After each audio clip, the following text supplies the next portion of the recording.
আজকের রেসিপি হলো কচু দিয়ে আলু দিয়ে রুই মাছের ঝোল পাতলা করে। তো এবারে আমি আলু কচু সব উঠিয়ে দিলাম, তেল হলুদ দিয়ে একটু ভেজে নেব।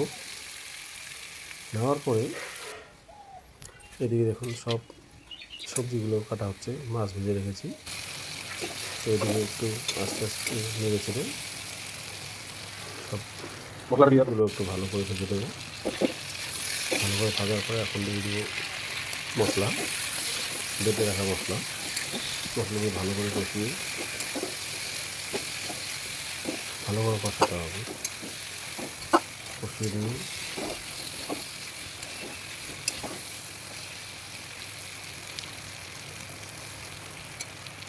একটু ভালো করে কষাতে হবে। এদিকে পেঁপে কেটে রেখেছিল, তো এখন দিয়ে দিলাম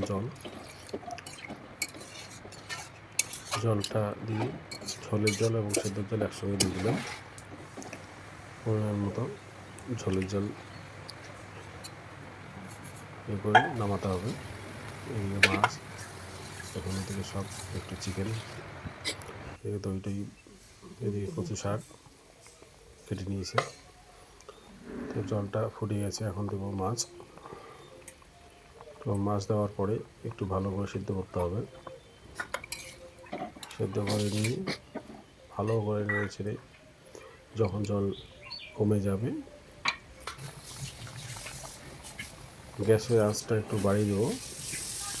দেখুন এদিকে আবার মাছের ঝোলটা হয়ে গেছে এবং কচু